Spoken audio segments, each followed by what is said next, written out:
Let's imagine a scenario in our heads. You're walking down the road, maybe on the way to your school or office, and then you raise your head to see it.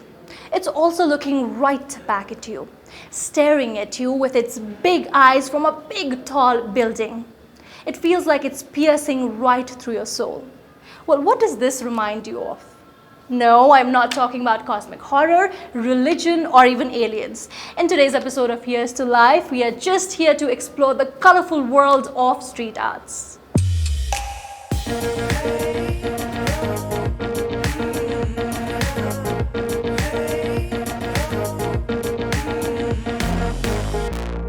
Supported by Women's Horlicks. Stay strong.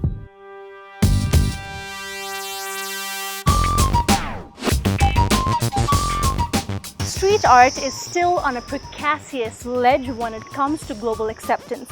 But in the context of Nepal, it's getting quite popular day by day. In today's episode, we shall meet two creative and talented street artists and muralists.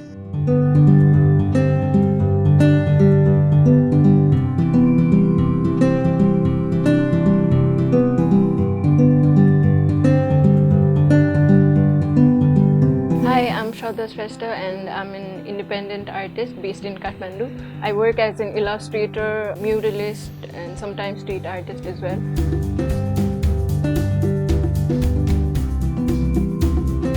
College पढ्दाखेरि street artमा चाहिँ मलाई specifically street artमा चाहिँ मलाई interest थियो. मैले start गर्दाखेरि चाहिँ हाम्रो चाहिँ आफ्नो आर्ट कलेक्टिभ थियो त्यति बेला चाहिँ. I was part of an art collective called Art Lab. अनि we started working in and around Kathmandu, like पेन्टहरु हुने बित्तिकै we just used to go out in the street अनि पेन्ट गर्दिने, नेपाल बन्दहरुमा पेन्ट गर्दिने, अनि यतिकै आर्टिस्टहरुलाई पनि इन्भाइट गर्दिने हामी कसलाई स्ट्रीट आर्टमा इन्ट्रेस्टेड छ, हामी यहाँ ग्यादर हुन लागो, पेन्ट गर्न लागो, प्लिज आउनुस् भनेर गर्दिने. So we just used to work randomly.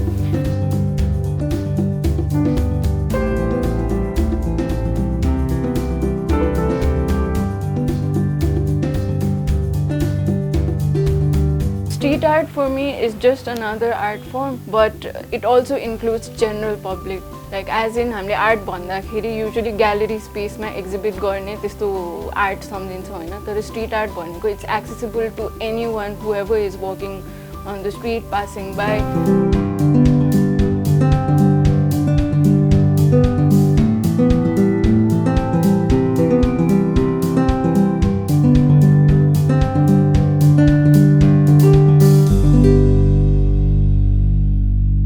Shraddha, we are right in front of your artwork here, हैन?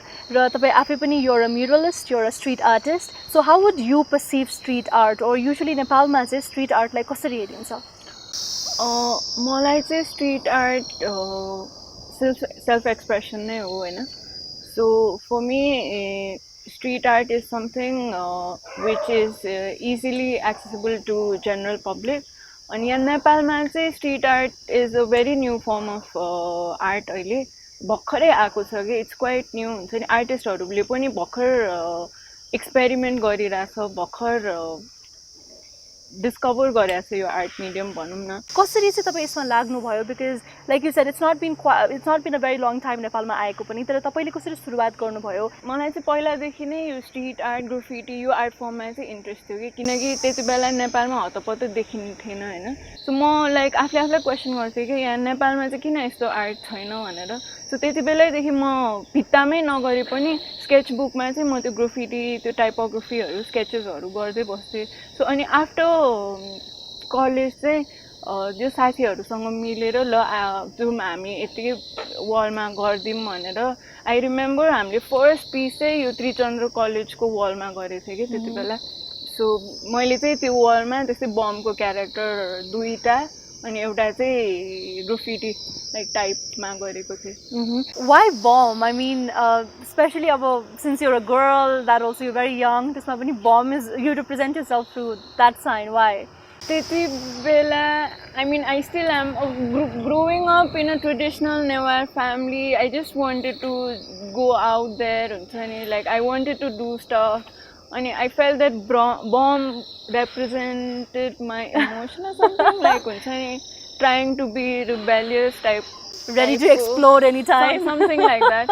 So त्यसैले बनाउँथे I guess. Okay. Yeah. So जस्तै कतिपय त I'm sure out of interest पनि तपाईहरुले blank walls you go and you make some art and you go and do something there. त्यस्तो बेलामा have you ever faced यस्तो situation कि जब मान्छेहरुले आएर they object or केही भन्ने or त्यस्तो केही पनि भएको छ? मलाई पर्सनली त भएको छैन तर मेरो अरु आर्टिस्टहरुलाई चाहिँ जस्तै पेन्ट गरिराख्दाखेरि चाहिँ लाइक लिटरली सामानहरु खोसेर लग्दिने हैन किन यहाँ पेन्ट गरिराको म्युनिसिपालिटीले स्पेसिफिकली अनि सामानहरु खोसेर लग्दिने अनि कति आएर हुन्छ नि के बनाएको यस्तो फोर सेतै ठीक थियो किन बनाइराको होला यस्तो भनेर कमेन्ट गर्दिने त्यस्तो त्यस्तो छ. We are in front of your beautiful piece here, your entire wall, right? So, tapaile jab art garnuncha wall ma, what is your thought process like? Because most of the arts I see, it's very abstract, and people come up with their own meaning. They have their own perspective and own idea about what that is, right? So, kasto soch le chai tapai agadi badnuncha kunai pani wall ma art gardakheri? So, मेरो personal style चाहिँ I don't really do realistic work. So, जे हो त्यही त्यसरी चाहिँ गर्दिन म अनि I usually try to like modify bit more fantasize like realistic elements हैन.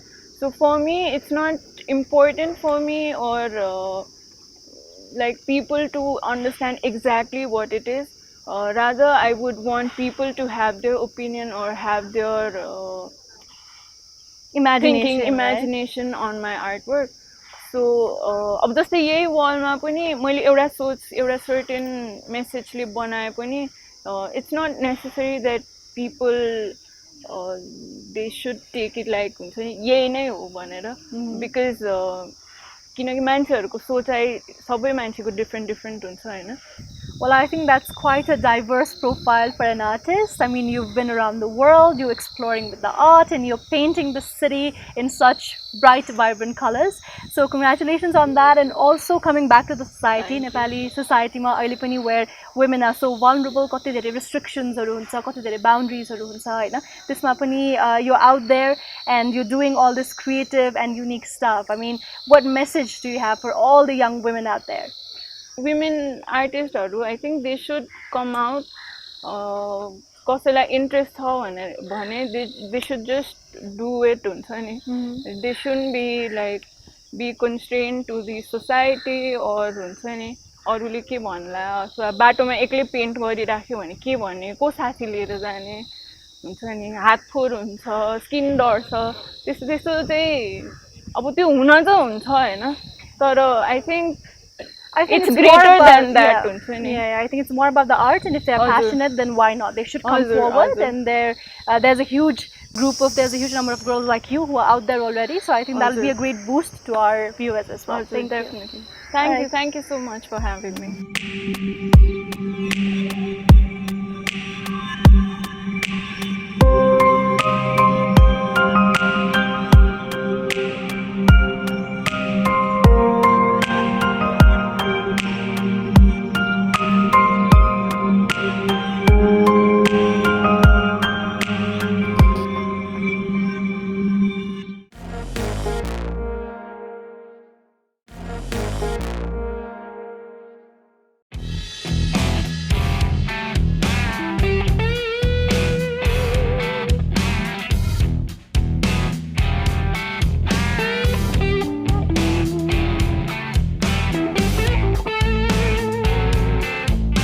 मेरो नाम चाहिँ Kiran Maharjan.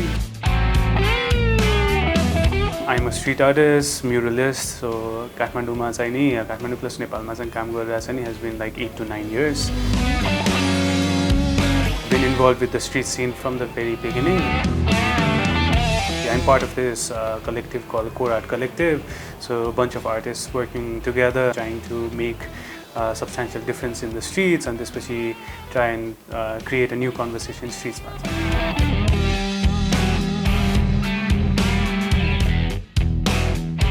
Street art basically is a form of expression, but it's more about like bringing forward this like new conversation and like trying to make pieces in the street, urban landscape that are much more contextual, so that it becomes part of the urban landscape in itself.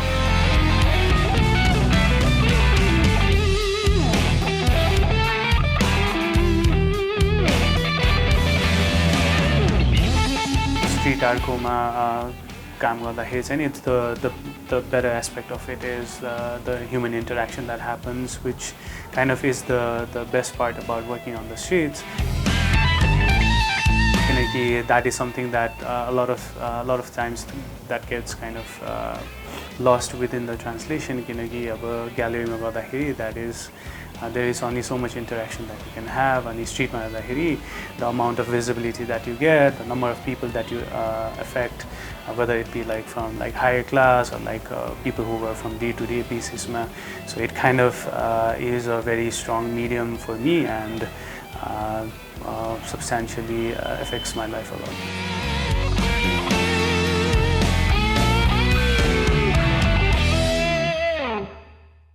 Kiranji, we are here, such a beautiful place, such a beautiful painting, pattern ma. So did this place also have an influence on you? Pattern ma jammeko bhako bhara ta yahako cities ko yo like landscape dekhi liera abo yo mandirharubata chai ni धेरै नै inspire bhako cha kinaki like सानो हुँदाखेरि पनि यही बाटो गल्लीहरु हिँड्ने so अब एक हिसाबले चाहिँ नि सिटी सँग चाहिँ लभ एन्ड हेट रिलेशनशिप चाहिँ नि अझै पनि छ के So obviously एउटा interest जागेपछि you do your research and stuff like that हैन but formally पनि तपाईले चाहिँ कति टाइम सम्म ट्रेनिङ लिनु भयो or I'm sure you had to learn a lot of things हैन यस्तो गर्नलाई So street art focus चाहिँ नि पर्सनल रिसर्चको थ्रुबाट नै थियो सुरु स्टार्टिङमा चाहिँ नि स्केटबोर्डिङ सिनबाट चाहिँ इन्ट्रोड्युस भएको ग्राफिटी र स्ट्रिट आर्ट हैन अनि त्यसपछि चाहिँ नि आफ्नो पर्सनल रिसर्चको थ्रुबाट चाहिँ गर्दै गइरहेको थिएँ तर लाइक मेरो लागि चाहिँ जहिले पनि सेकेन्डरी थियो मेरो फर्स्ट फोकस चाहिँ नि जहिले पनि like academic level of education थियो एकाडेमिक लाइक स्टुडियो प्र्याक्टिस अनि त्यसपछि ग्यालरी बेस्ड आर्टिस्ट हुने भन्ने मेजर फोकस थियो अनि त्यसमा गर्दा गर्दै चाहिँ नि अब मैले चाहिँ नि ब्याचलर्स चाहिँ नि केयुको सेन्टर फर आर्ट एन्ड डिजाइनबाट चाहिँ गरेँ हो सो त्यहाँबाट पनि धेरै चाहिँ नि हेल्प भयो एज इन लाइक आर्टिस्टिक सेन्समा ग्रो हुने तर मेजरली चाहिँ नि अब स्ट्रिट आर्टको लाइक अप्रोच टेक्निक वाइज अनि त्यसपछि एप्लिकेसनदेखि लिएर एस्थेटिक सबै चाहिँ नि पर्सनल रिसर्चको थ्रुबाट हो अगेन स्ट्रिट आर्ट्सलाई चाहिँ डिफ्रेन्ट पार्ट अफ द वर्ल्डमा डिफ्रेन्ट वेमा पर्सिभ गरिन्छ हैन तपाईको लागि चाहिँ स्ट्रिट आर्ट के हो र नेपालको कन्टेक्स्टमा स्ट्रिट आर्ट अहिले कस्तो हुँदैछ और what is it like the scenario अब स्ट्रिट आर्ट भनेको it's a very sort of white cube western कन्टेक्स्टमा प्रिस्क्राइब गरेको एउटा फ्रिज भयो हैन सो स्ट्रिट आर्ट भनेको चाहिँ नि अब ग्यालरिजहरूले चाहिँ नि प्रिस्क्राइब गरेको एउटा चाहिँ नि फ्रिज भयो हैन सो तर धेरै जसो गर्ने आर्टिस्टहरूले चाहिँ नि यसलाई चाहिँ आफ्नो स्ट्रिट आर्टलाई चाहिँ आफ्नो पोस्ट ग्राफिटी वर्क भनेर मान्छ कि हैन सो स्ट्रिट आर्ट चाहिँ नि बेसिकली त्यहाँ चाहिँ त्यसरी डिफाइन भयो तर नेपालको कन्टेक्स्टमा चाहिँ कम्प्लिटली डिफ्रेन्ट छ किनभने चाहिँ नेपालमा चाहिँ नि स्ट्रिट आर्ट भन्दा पनि वाल पेन्टिङको चाहिँ नि एकदम ठुलो हिस्ट्री छ सो लाइक 14-15 सेन्चुरीदेखि नै हिस्ट्री छ तर अहिले चाहिँ जुन अप्रोचमा गरिरहेको छ त्यो चाहिँ एकदम कम्प्लिटली न्यू भयो सो नेपालको कन्टेक्स्टमा चाहिँ नि सिमिलर वेस्टर्न कन्टेक्स्टमा जसरी गरिरहेछ त्यही सिमिलर कन्टेक्स्टमा चाहिँ गर्न चाहिँ अलिकति सेन्सिबल चाहिँ हुँदैन किनभने चाहिँ त्यहाँको कन्टेक्स्ट र त्यहाँको कन्टेक्स्ट त्यहाँको सिचुएसन कम्प्लिटली डिफ्रेन्ट छ सो त्यो अनुसार चाहिँ नि यहाँको आर्टिस्टहरूले चाहिँ गर्दाखेरि चाहिँ नि स्ट्रिट आर्टलाई चाहिँ अलिकति डिफ्रेन्ट वेमा पर्सिभ गर्नुपर्छ डिफ्रेन्ट वेमा चाहिँ अप्रोच गर्नुपर्ने हुन्छ सो आफ्नो विलले जब पेन्ट गर्नुहुन्छ नि वाल्सहरूमा हैन त्यो बेला चाहिँ लाइक यु सेड पर्मिसन पनि लिनुपर्छ हैन तर ओभरअल हेर्दाखेरि इज इट लिगल और नट किनभने बाहिर धेरै कन्ट्रिजमा त इट्स इलिगल हैन सो यहाँको केस के छ नेपालको कन्टेक्स्टमा चाहिँ अलिकति ट्रिकी छ किनकि कुनै पनि एउटा ल छैन त्यसले डिफाइन गर्छ कि लिगल हो कि इलिगल हो भनेर सो हामी अहिले पनि ग्रे एरियामा चाहिँ काम गरिरहेको छौँ हैन सो अहिलेको सिचुएसनमा चाहिँ नि अब पब्लिक स्पेसेसमा त्यो पोस्टर्सहरू यताउता राख्ने त्यो प्राइभेट इन्स्टिट्युट्सहरूको यताउता गर्ने चाहिँ नि इलिगल भनेर प्रिस्क्राइब गरिएको छ तर स्ट्रिट आर्टकोमा चाहिँ नि त्यस्तो केही लाइक प्रिस्क्राइब रुल चाहिँ छैन so talking about the locals यहाँको हैन जस्तै प्याटर्न जस्तो हिस्टोरिक भ्याल्यू भएको हामी ठाउँमा छौँ बट यहाँ पनि यहाँको वाल्सहरूमा पनि when a lot of young people they come and paint things like this हैन त्यो बेला चाहिँ कसरी यहाँको लोकल्सहरूले रियाक्ट गर्नुहुन्छ कसरी एक्सेप्टेन्स चाहिँ उहाँको कतिको छ हिस्टोरिकल फर्मेटमा हेर्ने हुन्छ नि किनकि हिस्ट्री भएकै कुरा हो हैन पुरानो एन्सियन्ट फर्ममा चाहिँ नि वाल पेन्टिङ चाहिँ नि फेमस नै थियो तर अहिले चाहिँ नि यो नयाँ फर्म भयो जुन चाहिँ नि अलिकति वेस्टर्न कन्टेक्ससँग चाहिँ अलिकति इन्टिग्रेटेड छ त्यसले गर्दाखेरि चाहिँ नि मान्छेहरूमा चाहिँ अलिकति इन्ट्रेस्ट चाहिँ जाग्ने कि सो यो के भइरहेछ किन गरिरहेको हो अनि त्यो क्वेसनहरू गर्दाखेरि चाहिँ नि अनि मलाई चाहिँ नि स्ट्रिट आर्टको चाहिँ नि लाइक म्युरल गर्दाखेरि बाई स्ट्रिटमा पेन्ट गर्दाखेरि चाहिँ मलाई चाहिँ सबभन्दा राम्रो एस्पेक्ट चाहिँ त्यही लाग्ने people come up to and start talking to you about like यो किन गरिरहेको के बनाइरहेको हो अनि त्यसपछि त्यसले गर्दाखेरि चाहिँ मैले चाहिँ धेरै पोजिटिभली चाहिँ नि लिइरहेको हुन्छ त्यसले गर्दा चाहिँ धेरै नै इन्ट्रेस्टिङ कन्भर्सेसनहरू भइरहेको हुन्छ As far as I know, Al Jazeera ले पनि सायद यहाँको आर्ट्सहरू चाहिँ कभर गरेको थियो हैन I think that's a great exposure Nepali artist र नेपाली आर्टलाई पनि र तपाईले पनि बाहिर पनि you've done a lot of these work right don't be modest please tell us about it बाहिर पनि like a lot I've been quite kind of like thankful and especially like with the whole situation that अब बाहिर पनि invite गरेर आउँछ so I've like gone to places like Cambodia like different cities in India like states like Finland, Denmark and all of these different places and especially given the opportunity to paint in these like kind of places. So the whole process is quite enlightening because you get to experience a lot of like culture and context and especially तिनीहरुले कसरी गरिरहेछ कसरी change भइरहेछ भन्ने information र knowledge पनि gather भइरहेको हुन्छ के त्यो सेन्समा चाहिँ नि अनि त्यो इन्फर्मेसन र नलेजलाई चाहिँ कसरी यहाँ रेप्लिकेट गर्न सक्छ कसरी त्यसलाई चाहिँ नि इन्हान्स गर्न सक्छ जो सिनको लागि चाहिँ अझ डेभलप गर्नलाई त्यो भन्ने चाहिँ नि अलि मेरो सेकेन्डरी सेन्समा चाहिँ त्यो भइरहनै हुन्छ So I've also noticed कि usually artists they have their own name no different unique name हुन्छ I think tag name exactly what is all that about plan हुने चाहिँ कहाँबाट भन्दाखेरि ग्राफिटीको सिनबाट चाहिँ नि स्टार्ट भएको हो so a lot of artists kind of write the name that they can connect with अनि त्यसपछि ग्राफिटीको सिनबाट चाहिँ गर्दाखेरि चाहिँ नि लेटर्सहरुलाई कम्बाइन गरेर doesn't necessarily have to make sense तर इन्ट्रेस्टिङ देख्ने लेटर फर्ममा चाहिँ नि लेखिरहेको हुन्छ त्यहाँबाट स्टार्ट भएर चाहिँ नि धेरै जसो आर्टिस्टहरूले चाहिँ नि आफ्नो नाम चाहिँ युज नगर्ने तर सेकेन्डरी नाम युज गर्ने so it also comes from त्यो उताको gang violence related gang signs and सिम्बल्सबाट चाहिँ आइरहेको हुन्छ यहाँ चाहिँ पर्सनल नेम्समै like you have your own different identity अब नेपालमा चाहिँ नि अब देश त्यस्तो खाली सेन्स भन्ने चाहिँ छैन यहाँ चाहिँ नि कस्तो छ भन्दाखेरि चाहिँ नि अब आफ्नो नाम चाहिँ नि युज नगरौँ like let's stick to a tag name as well What is your tag name if I can ask मेरो चाहिँ नि H11235 हो सो अर्डर र केओसको कम्बिनेसन हो सो मेरो युजुअली मेरो कामहरुमा चाहिँ नि त्यो दुईटा चाहिँ जक्सटापोजिसनको कन्ट्रास्टको कुराहरु चाहिँ आइरहने हुन्छ So Kiran ji I think you're doing an exceptional work especially अहिले काठमाडौँको यो big buildings and this urban jungle there you're making it so colorful and so artistic so best wishes for your future as well and thank you so much for being with us Thank you so much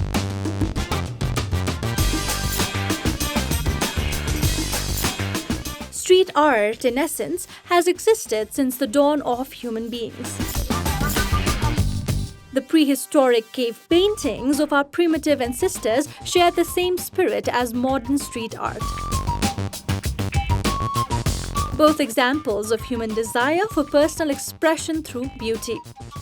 In the past century, however, street art has seen a meteoric surge in popularity with its own gallery of dedicated artists. But at the same time, a few forms of street art has been very controversial, especially critics linking it to vandalism, particularly for its close association with gang culture. I always believed that the colorful world of street art was beautiful but a little complex. But who would have imagined the amount of hard work and dedication these artists put into their work? Street art is still a little controversial around the world, but it's getting quite popular in Nepal. What are your thoughts on it?